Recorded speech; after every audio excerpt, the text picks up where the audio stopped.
Hey guys, hey, how you guys are doing? Is you guys doing because today is Sunday? Well, hopefully by the time I get this uploaded, it'll still be Sunday. Not really sure yet. Today has been completely uneventful. So when I got down, because I do all my floor exercises legitimately on the floor. So when I got down to do my floor exercises, I took my boot off. I did a whole bunch of core exercises, a whole bunch of stretching, anything I could do without actually putting weight on my ankle. And then I went to go get up. Now, you would think somebody would have the common sense to stop and think. You'd think. I would not be that person. I would be the person who completely and totally forgot that she broke her ankle and get up with that one instead. So you can imagine the pain and surprise in my voice as I squealed like 3 octaves higher than usual. Um, that shit hurt. I was, I immediately regretted that choice. That was incredibly painful and pretty stupid on my part. But, you know, I'm so used to overcompensating for my hip. So that's the leg I go to. That's my dominant leg anyway.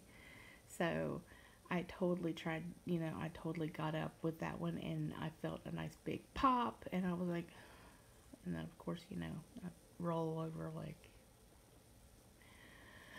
somebody has died. And I'm there, holding my ankle like, oh, like Peter Griffin. Oh, just over and over again, but no. So yeah, that was pretty miserable, but I have lived. I lived. Um, it's just another thing for me to realize that, you know, little things could save me a lot of trouble if I could only remember them ahead of time. If I could only just remember them before I do something incredibly dumb, that'd be great. So I made keto cheesecake tonight, which is heavy whipping cream, Splenda, lemon juice. I use true lemon. You can use whatever you want. You could use orange. You could use lime, whatever. Use fresh juice, pomegranate. I guess you could damn near put whatever you want. Blueberry. And then Splenda heavy cream cheese, and then whatever kind of flavoring you want in it.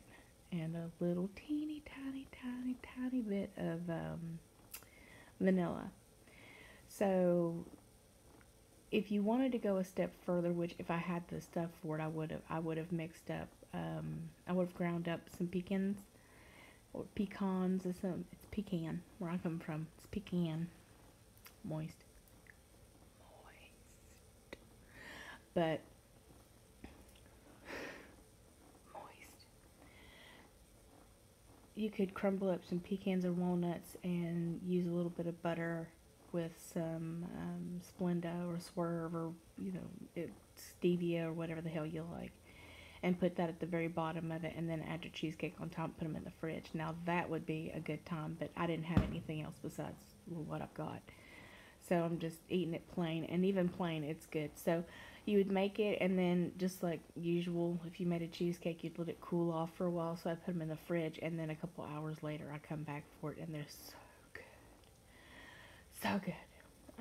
But really heavy in fat, guys. Like if you don't have a DS or a distal or something that helps you really malabsorb fat like I have, like I would not really suggest having that a lot. Yeah. So that's not something I would be like, this is an everyday thing to eat. It's not. But if you're wanting something sweet and something reminiscent of something that you missed, this is definitely something that has and is easy for me to eat. Excuse me. I'm gonna start doing my chia seed pudding again too because I really enjoyed it. My overnight chia seed pudding. I use coconut milk, chia seeds, Splenda, and either pumpkin pie spice or just cinnamon itself. And then I let it and then, you know, I'll use the cream of the coconut, you know, itself, not the water. And then I'll use milk or some other kind of liquid to mix with the coconut milk and eat it that way. So that's really good too for like a breakfast or whatnot. Um, I'm nervous about going to go see Matthew, and I'll tell you why. Um, so with this plane that I would get on from the military taking me is called space available, which pretty much means that I'm considered what's cargo. If they have room for me, they'll take me. If not, then I'll have to wait for the next plane. And if they have room for me, they'll take me. So I could be stuck in Seattle for a few days. Now, that's not super likely, but it has happened. So I'm really nervous about being lost and not knowing anybody in a strange, you know, city for, you know, more than a day or so.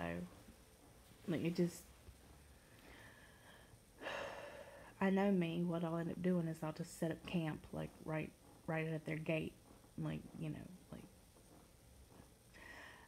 I was planning on taking, like, a whole bunch of luggage and stuff like that since I'm going to be there a long time, and then I was like, you know what, nope, because if I can't check my bag, because there's no guarantee I'm actually going to get there that day, then that means that I have to, I have to lug all of my luggage with me, and that's my laptop bag, medicine stuff, like my clothes and things, and, you know, anything else that I need, like, will be in a bag.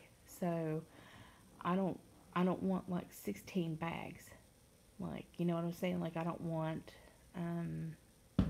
to try to lug as much as I did when I went just to go visit Alicia and Michelle last time. That was too much luggage. Like, it's too much for me to deal with. So I'm apprehensive, you know, like, I know what's on the other side of all of this and how happy it's going to make me. And the minute they actually let me on the plane and I know that this is for real, and I'm going to, and like, you know, 24 hours later I'll be with him, then and only then is, like, I'm going to be comfortable and happy. But now, like, whew, I have 24 days. I have 24 days with all the hopes that I will get to go the first time around. But if not, you know, I could be stuck at the airport for a few days. And like I said, I'll just camp out in front of the gate and be like, eventually y'all gonna let me on, because I ain't going nowhere till you do.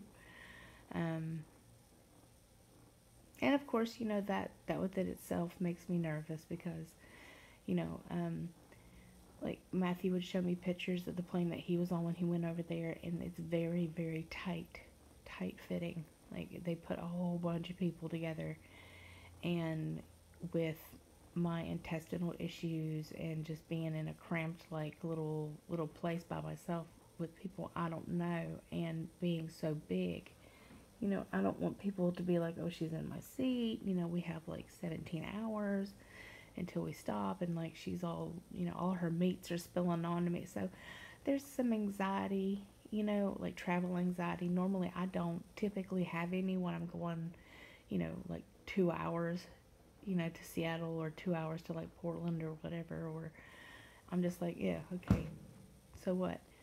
But this is like 17 hours and then a layover and then a couple more hours in Japan, and I can't leave the USO in Japan, so I can actually say I was in Japan, but I can't say that I was able to get out of it and do anything. So I have to stay in the lounge for however long.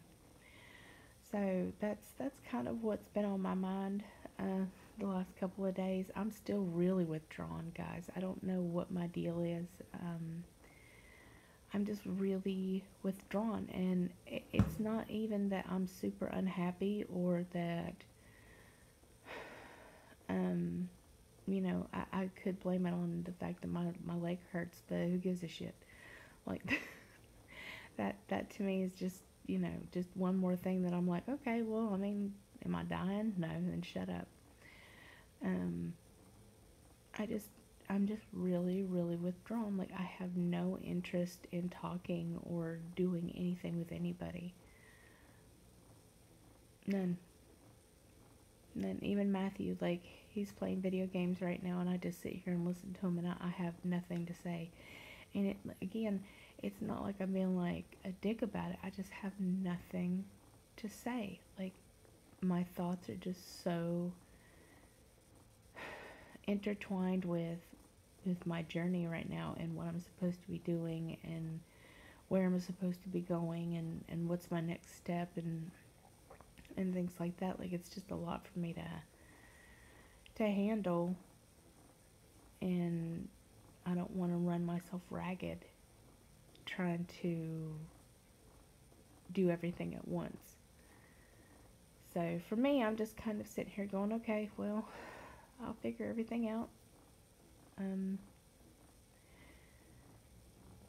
There's a lot of times where I'm super scared to do something, guys, like the Seattle thing. Like, I'm super, super, super scared. Fuck. I'm so scared to go there and then be like, okay, not this one. Okay, well, not the next one either. Okay, not this one either. You know what I'm saying? Like, it's that anxiety of, oh, what do I do? Do I just stay here? Like, you know, do I... do I wait? Like, how small are these seats? Like, am I going to be able to get one near the bathroom? Like, am I able to get up and walk up and down the aisles? Like, you know what I'm saying? Like, it's just, I'm nervous. I'm nervous about it. But I know that you have to take a leap. I've always tried my hardest to just take a leap.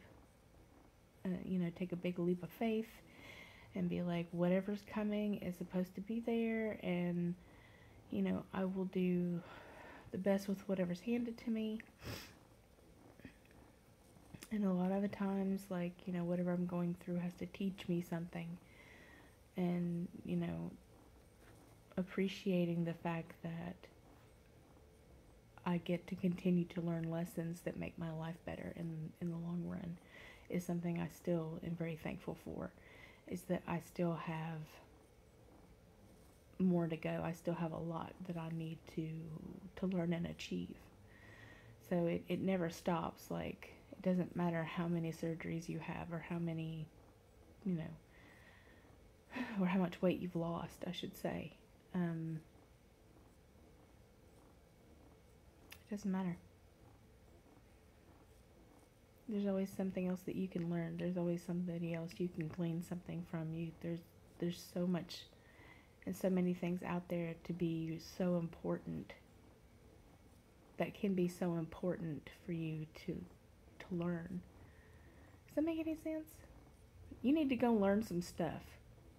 Learning stuff is good. Hashtag learning stuff. I'm sure that made a lot of sense. You more good stuff learning.